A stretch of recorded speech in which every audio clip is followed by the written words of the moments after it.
This week on Capitol Report,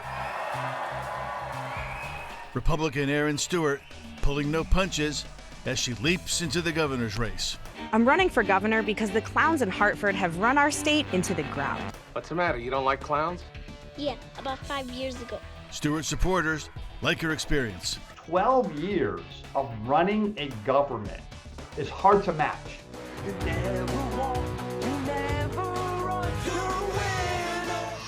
Plus, PURA rejects the sale of Aquarion Water. We know that this would have cost so much more money for ratepayers. Thanks. I needed that. Plus, what's the latest on a deal to keep the Connecticut Sun from leaving the state? I think it's an uphill climb. I don't like the sound of that. And Governor Lamont explains Thanksgiving. Do you know a little bit of the story? I mean, it's quite fascinating. I don't know if we'll have enough time. Time to talk turkey. Hey, buddy, catch. Hey, whoa. Capitol Report starts now.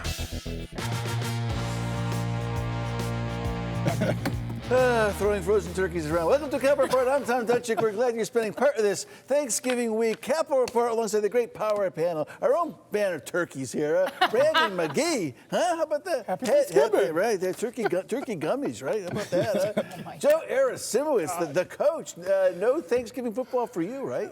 No, but I'm going to be watching games. Good. Liz Krenowitz, a Republican strategist. Right? And Johnny Mack's back with us, huh? I think his old team is undefeated this year. Yeah, there you go. They are. Here, Talking new sport. coach, better results. Same results. Playoffs every year, baby. Hey, all right, left them come in a on, strong Thanksgiving, position. huh? How about All right, guys, hey, after 12 years of running the city of New Britain, hard-hitting Erin Stewart is ready to play in the big leagues. Perhaps launching her campaign from the home of the New Britain Bees wasn't the best choice for that metaphor, but I digress. Stewart is hungry, she's young, she's raising cash, and Stewart believes she strikes a clear difference between her common folk New Britsky background and Governor Lamont's ultra-wealthy Greenwich lifestyle. A woman of the people, Stewart is shifting her campaign into high gear and ready to bring change about how things are run here in the Nutmeg State. Watch this. But last week, those folks in Hartford, they gave Governor Lamont a $500 million blank check. And I can guarantee you that it won't be spent to lower your taxes or your energy bills.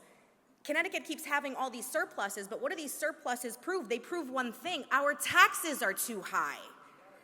The lion's share of those funds should be returned to you in the form of income and property tax relief. We're going to reshape our tax structure to reward hard work, incentivize investment, and provide the immediate relief that our residents deserve. So why do Stewart supporters think she'd make a strong candidate for governor? Watch this. When you literally don't understand that not everybody has a second home on the coast and a yacht, that you go, hey, listen, there's people that struggle out there and have to work hard. And how do I make it affordable for you to stay in Connecticut? And you to not just stay here, but to thrive in Connecticut. So I think that she has that ability to understand the people, can understand where they're coming from, and can work for that direction for them and the state of Connecticut. Well, it's a good thing we have a Republican strategist on the program. Liz, what do you think? How does Erin do it? Well, I think Representative Ackert there is auditioning for lieutenant governor. I think this is going to be a short-lived bump from everything I'm hearing. It seems like Betsy McCoy of Greenwich is going to be getting into the race to run for governor as well. So we're going to be entering a very messy three-way primary. And she's very Trumpy. Well, listen, I think that this conversation is going to go between two insiders who have been running and active in Connecticut politics for a long time versus somebody who is an outsider and has not been part of those conversations. And in a situation where we're looking probably at about 115,000 Republican primary voters, roughly 60% of those are going to be coming from the Hartford, New Haven media market, and 30% of those coming from the New York, Fairfield County, Litchfield County media market. Certainly this is going to be a battle on the airwaves and a battle on the ground. Erin and Ryan are going to take the inside track and run convention strategies, and I wouldn't be surprised if Betsy McCoy would take the outside and more lean into primary voters. McGee, on a policy, you take difference to what she said on her speech.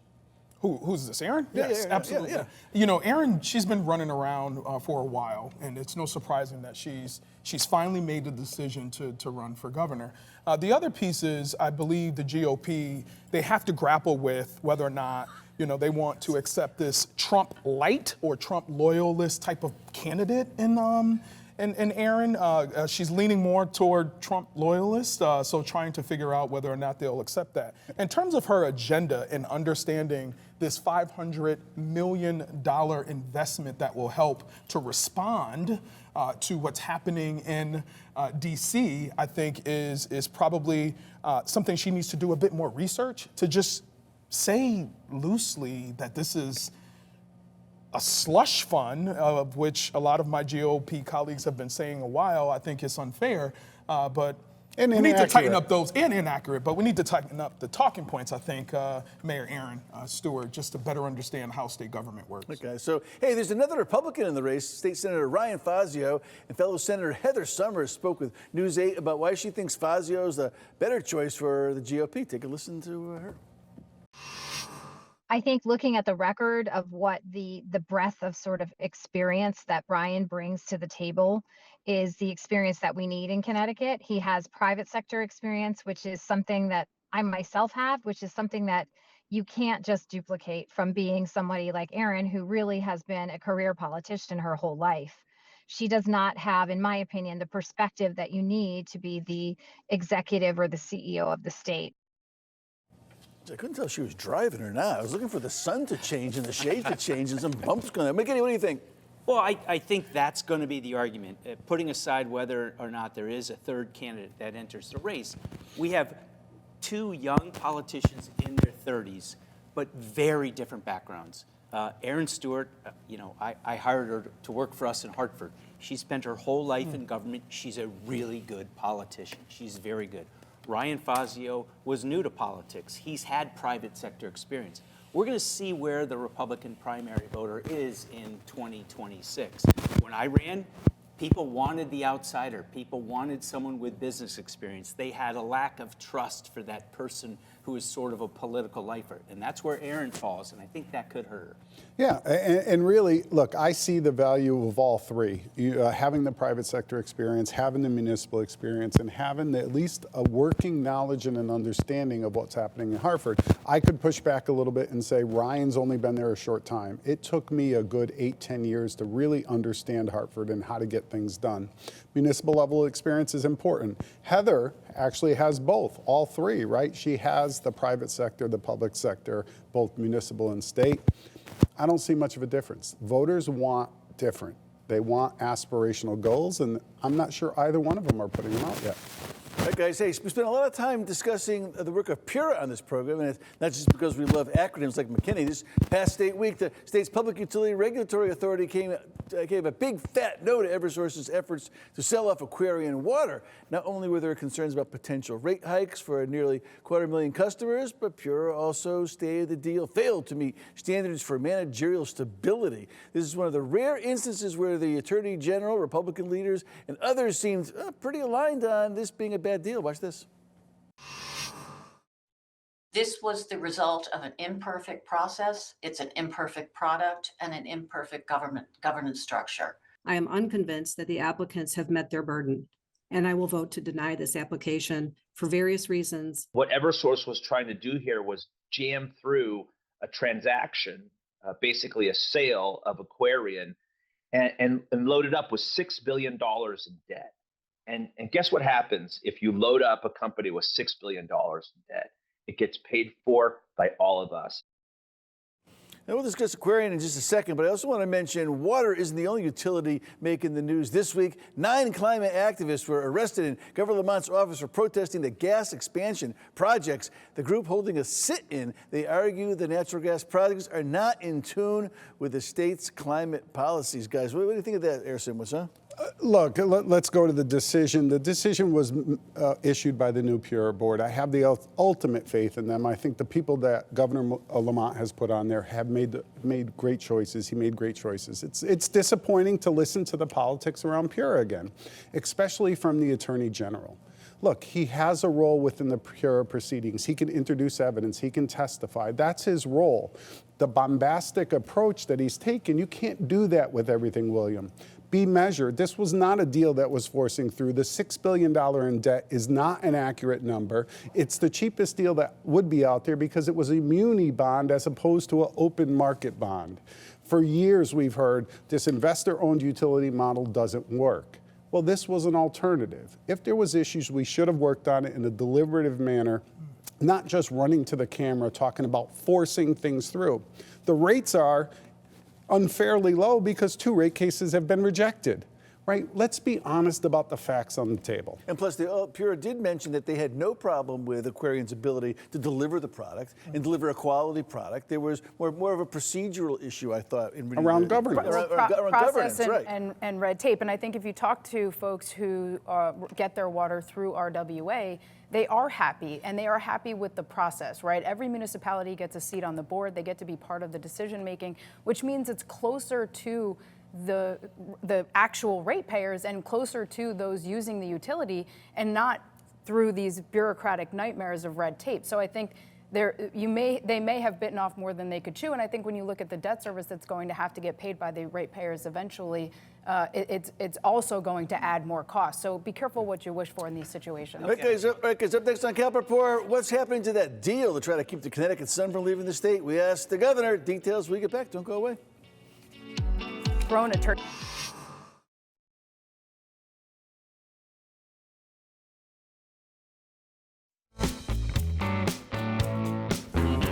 A few months back, there was tons of chatter about state officials trying to cobble together a deal to keep the Connecticut Sun from leaving the state. Since then, crickets. Last week, CT Insider's our pal Danny Haar reported that sources say the deal is nearly dead. So we asked Governor Lamont where things stand right now. Here's his response. I think it's an uphill climb. We've been working really hard to keep the Sun in the state.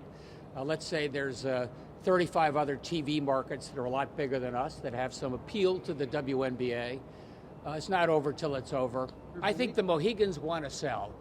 We want to keep them sell to an entity here in the state. Obviously, we put together a pretty good proposal. My instinct is the WNBA and probably Allen & Co., the bank, was going to go for the top dollar, and maybe that's a bigger TV market. Yeah, it's over. What do you think, Joe? Look, it really comes down always the bridesmaid, never the bride. and Only in Connecticut. We, as the state of Connecticut, we don't have those media markets. We don't have the multinational companies with the deep pockets that really make it affordable. We're at a leverage disadvantage. And the WNBA was clear. If you weren't part of the original bidders, even if we moved it from Mohegan up to Hartford, where we'd have some more of that synergy, it didn't comply with it. Same reason Boston's not getting it. I really applaud the governor. I was generally in the area when the calls were being made. They made every effort possible. They put together the best deal they could on the table, and it seems to me like it's just going to fall short. Well, I think the other thing that's happened here is the WNBA wants to have teams associated with NBA teams, and the Sun is the only one that doesn't have a connection to an NBA team. They actually did when they were in Orlando. Well, the NBA runs the WNBA. Right. So is that two separate entities? So it's clear that I think Houston is probably the first choice. The Houston Rockets have a big following. Texas is a big deal. The good news here is they're not going to go to Boston, who tried to steal the team from us and not following any of the rules. So, but that's just it. Governor Lamont's done everything he can do. Yeah. He's tried all kinds of different ways, moving them to Hartford, building a facility in Hartford, trying to make it more attractive for the team and for the players. But the league just wants that connection, and we don't have. And Liz, I think the unions made it clear they weren't too happy about using their quote-unquote pension dollars to fund the team. And I don't think that it was just the unions. I think just on a base level, that was the wrong thing to do. Yeah. But I think bigger than that, obviously the tribe want to sell, and you're dealing with a sovereign nation. And we have to acknowledge that when we're having the conversation about policy implications and choices and what levers are actually able to be pulled in this process. They make the decision, they make the ultimate choice. And so I think really, everyone has tried to put something together, but if the tribe ultimately wants to sell, there's not a whole heck of a lot anybody can do because they're going to sell to the highest bidder because that's capitalism, and that's how it works. So, McGee, 3 football games. No. 3 football games on Thanksgiving. You don't follow sports. How do you get away from the family when you can't sit around and watch the games? We talk politics. Okay. He's not cooking. That's how he's great at Thanksgiving. He's not cooking. We've already had this conversation. Connecticut knows. Brandon McGee knows nothing about sports. Okay, great. All right, guys, up next on Cap Report, a couple of heavy-hitting governors with very different messages spend a little time in our little state. Details when we get back. Don't go away. Sports Talk with Brandon McGee. Sports.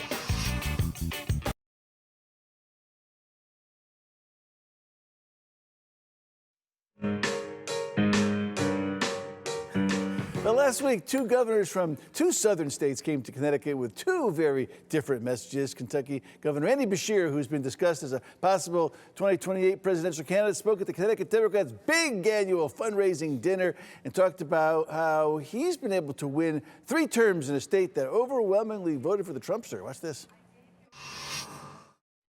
We win by staying true to our values of compassion, empathy, and doing right by our neighbors. We win by focusing on people's daily, most pressing needs. We just saw this. Look at all the incredible wins this November for Democrats all over the United States. And one day earlier, Florida Governor Ron DeSantis headlined the annual conference of conservative at the Conservative Buckley Institute at McKinney's Yale in New Haven. DeSantis talked about drawing sharp contrast with what he calls the pathologies of the left and what he's done to keep Florida in the red. I'm proud to say, Florida, we show that we can govern ourselves. We show that constitutional government can work. We show that conservative values can carry the day. And so going forward, the question that we face on the eve of the 250th is the same question, they have. Our republic, can we keep it?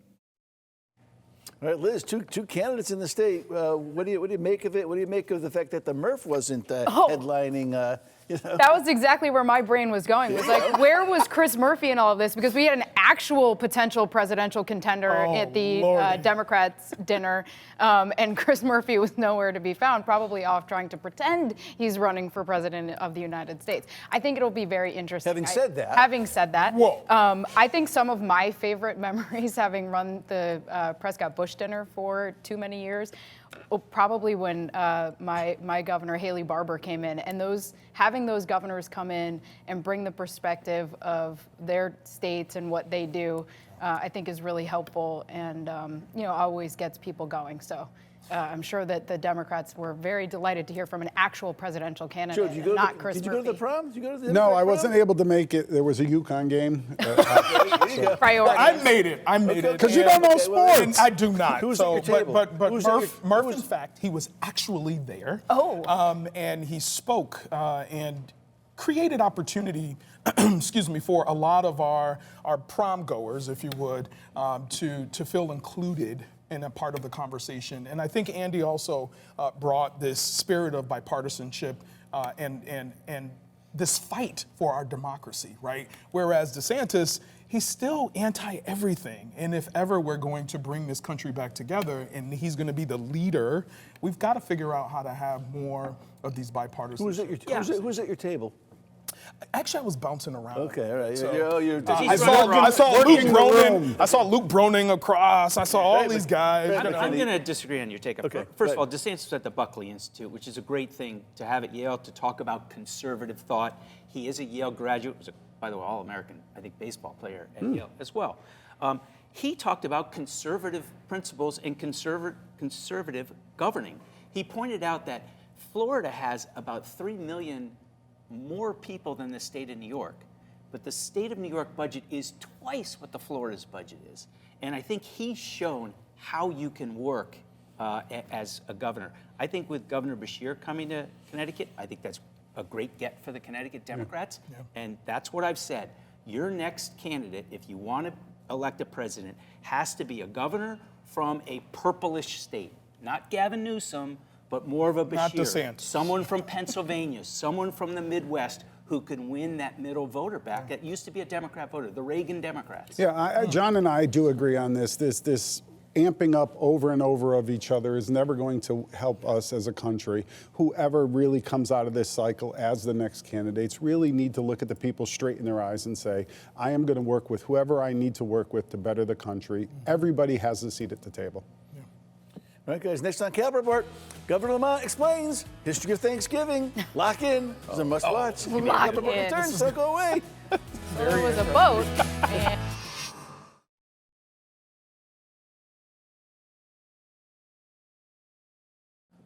Goody goody gumdrops, it's time for this week's edition of Governor Lamont Explains Stuff. This week, the governor provides an in-depth explanation of the history of Thanksgiving. Brace yourself for this one.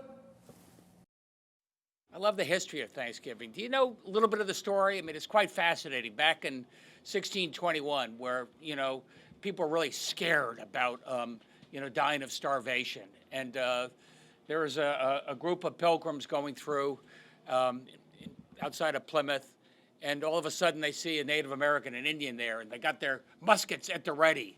And it was an Indian named Samoset. And Samoset said, "Greetings, Englishmen." Remember, the Englishmen were the immigrants back then, by the way. And greetings. And he introduced the pilgrims to another Native American named Squanto. And Squanto taught the Englishmen how to fish for cod and how to grow corn and how to catch turkeys and actually make popcorn. And that was the beginning of a very important relationship. And that was the first example of folks reaching out and caring for each other. I can't wait. We love you. I can't wait for It's the. not exactly under the heel of Orion, but I guess we'll take it. I can't wait for Christmas. I hope he explains the birth story of Jesus. I want him to talk a little story bit of about Jesus. Kwanzaa. I can't wait. He talked about Thanksgiving, and the core message was we need to care for each other. I love Ned His Lamont. communications That's team the- right that's the now message. is absolutely losing it. I love Thank this God for they haven't everyone. banned the musket, though. Or we wouldn't have Well, any turkey. amen. Turkey. Can we kid. just I go don't to know. all Let's go muskets? do it for Cap Report this week. Everybody have a great, hey, you know what? More of Cap Report. Catch our new program, Cap Report After Hours at 11 a.m. You can watch on the free WTNH app, on Roku, Apple TV, Samsung, and Samsung Fire. If you want even more of this craziness. For Tom Petchik, I'm Brandon McGee, Joe McGee, Joe Simwitz, Liz Krenowitz, mechanic.